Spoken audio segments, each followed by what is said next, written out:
Hello students, good morning.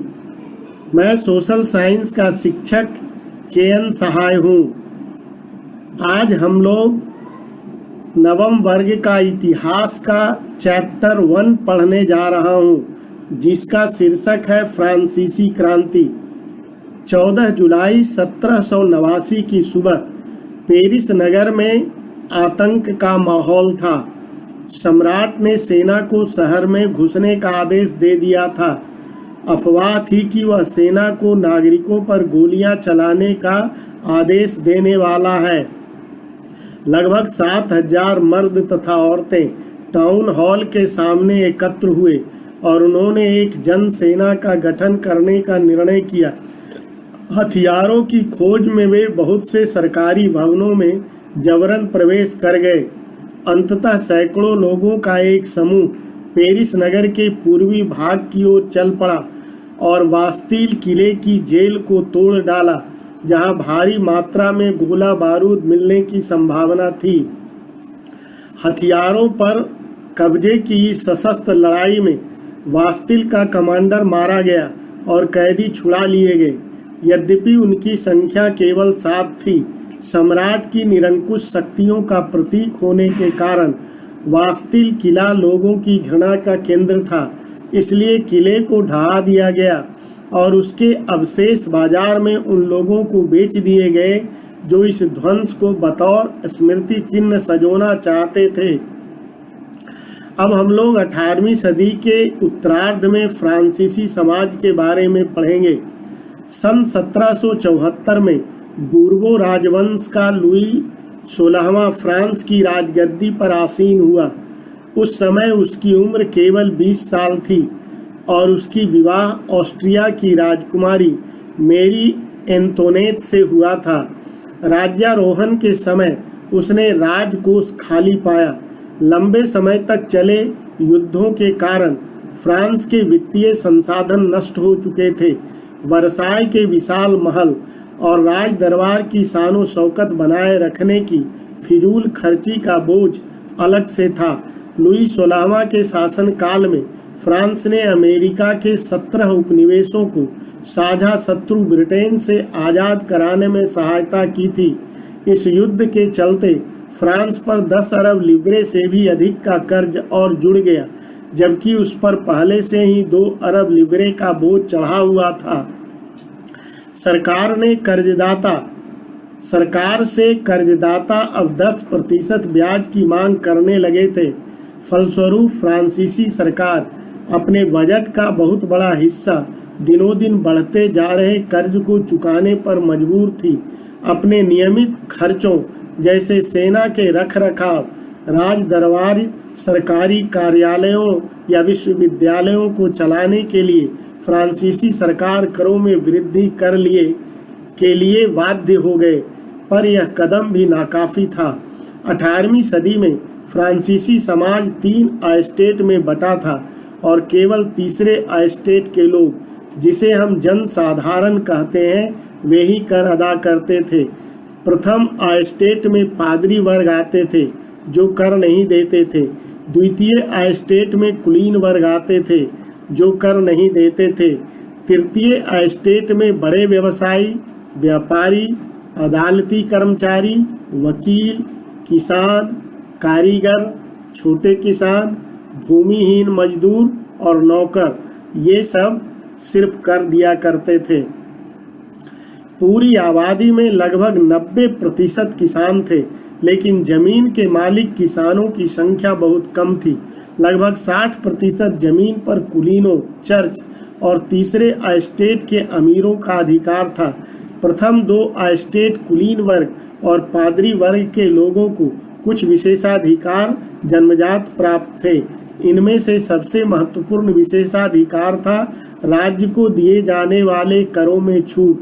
कुलीन वर्ग के कुछ अन्य सामंती विशेषाधिकार भी हासिल थे। वह किसानों से सामंती कर वसूला करता था। किसान अपने स्वामी की सेवा, स्वामी के घर एवं खेतों में काम करना, सैन्य सेवाएं देना अथवा सड़कों के निर्माण में सहयोग आदि करने के लिए बाध्य थे। चर्च भी किसानों से करों का एक हिस्सा टाइद धार्मिक कर के रूप में लेता था। ऊपर से तीसरे एस्टेट के तमाम लोगों को सरकार को भी कर चुकाना पड़ता था। इन करों में टाइड जो प्रत्यक्ष कर था और अनेक अप्रत्यक्ष कर भी उन्हें चुकाने पड़ते थे। अप्रत्यक्ष कर नमक और तंबाकू जैसी रोजाना उपयोग की वस्तुओं पर लगाया जाता था। इस प्रकार राज्य के वित्तीय कामकाज का सारा बोझ करों के माध्यम से जनता वहन करती थी। फ्रांस की जनसंख्या सन 1715 में 2.3 करोड़ थी, जो सन 1789 में बढ़कर 2.8 करोड़ हो गई। परिणामतः अनाज उत्पादन की तुलना में उसकी मांग काफ़ी तेजी से बढ़ी।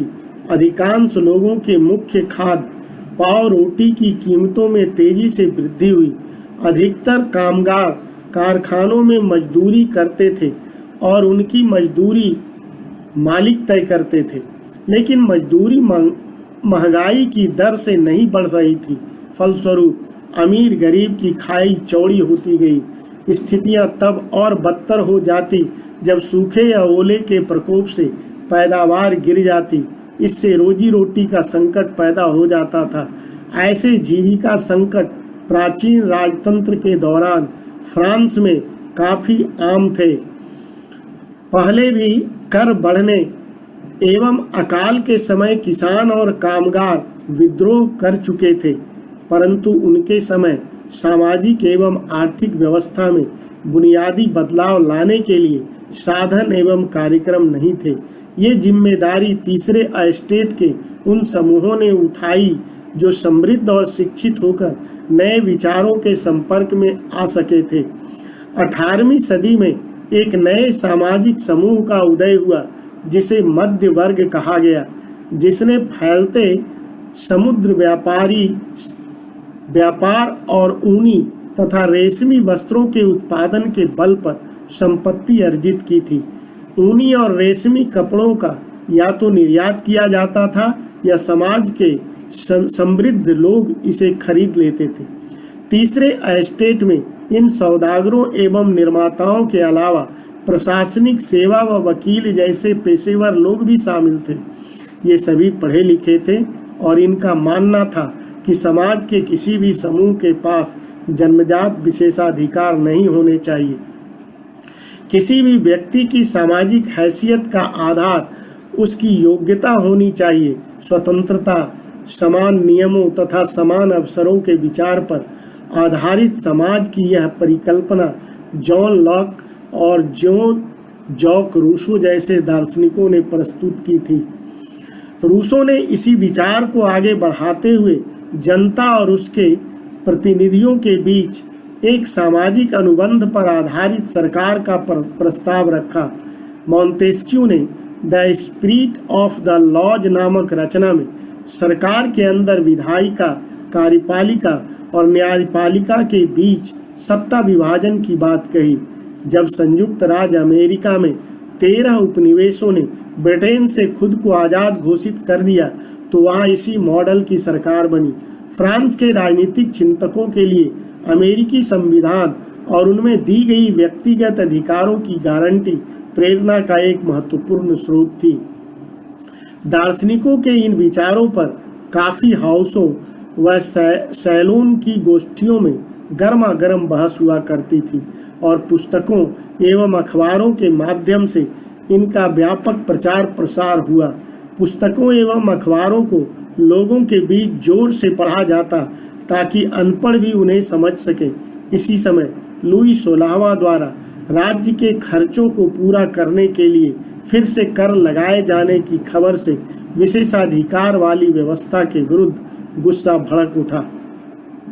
अब हम लोग क्रांति की शुरुआत के बारे में पढ़ेंगे। प्राचीन राजतंत्र के तहत फ्रांसीसी सम्राट अपनी मर्जी से कर नहीं लगा सकता था।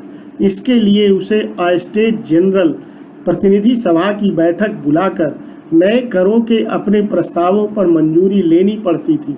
एस्टेट जनरल एक राजनीतिक संस्था थी जिसमें तीनों एस्टेट अपने अपने प्रतिनिधि भेजते थे।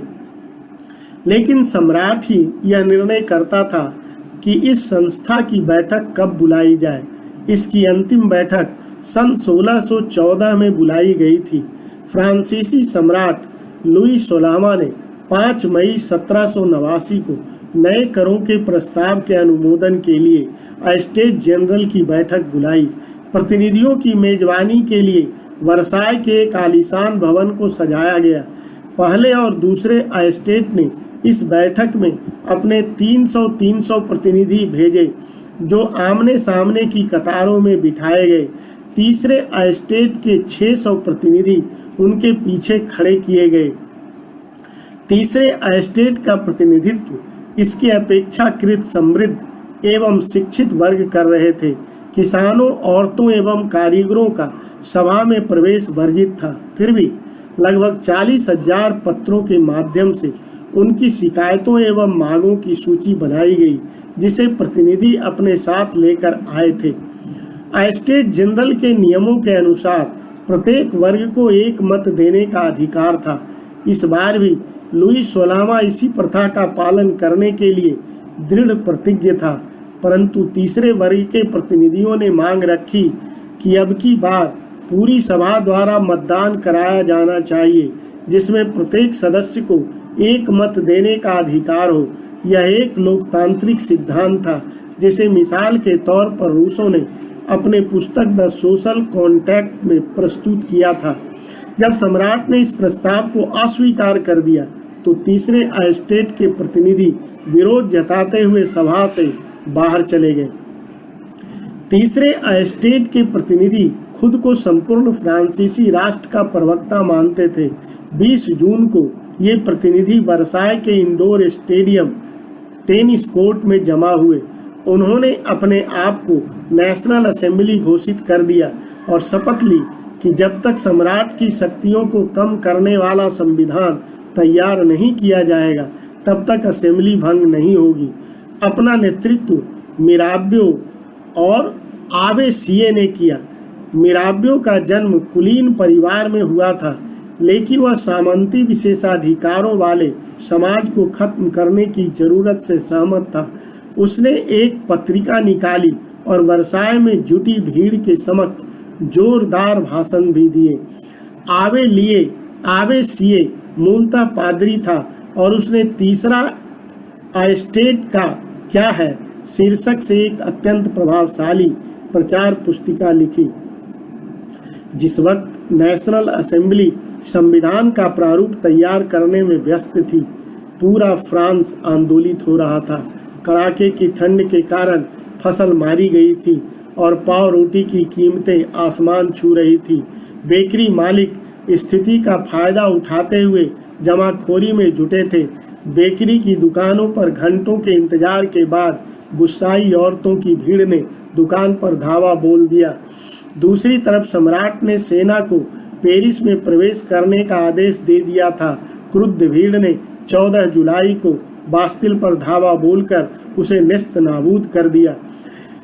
देहातों इलाकों के गांव-गांव यह अफवाह फैल गई कि जागीरों के मालिकों ने भाड़े पर लठैतों लुटेरों के गिरोह बुला लिए हैं, जो पक्की फसलों को तबाह करने निकल पड़े हैं। कई जिलों में भय से आक्रांत होकर किसानों ने कुदालों और बेलचों के साथ ग्रामीण किलों पर आक्रमण कर दिए। उन्होंने अन्न भंडार को लूट लिया और लगान संबंधी दस्तावेजों को जलाकर राख कर दिया। कुलीन बड़ी संख्या में अपनी जागीरें छोड़कर भाग गए। बहुतों ने तो पड़ोसी देशों में जाकर शरण ली। अपनी विद्रोही प्रजा की शक्ति का अनुमान करके लुई 16वां ने अंततः नेशनल असेंबली की को मान्यता दे दी और यह भी मान लिया कि उसकी सजा पर अव्यय संविधान का अंकुश होगा। 4 अगस्त 1789 की रात को असेंबली ने करों, कर्तव्यों और बंधनों वाली सामंती व्यवस्था के उन्मूलन का आदेश पारित किया। पादरी वर्ग के लोगों को भी अपने विशेषाधिकारों को छोड़ देने के लिए विवश किया गया। धार्मिक कर समाप्त कर दिया गया और चर्चों के स्वामित्व वाली भूमि को जब्त कर लिया गया। इस प्रकार कम से कम 20 अरब लिब्रे की संपत्ति सरकार के हाथ में आ गई। विद्यार्थी, आज हम लोग यहीं रुकते हैं, फिर अगले दिन अगले वीडियो में घर में रहें, सुरक्षित रहें।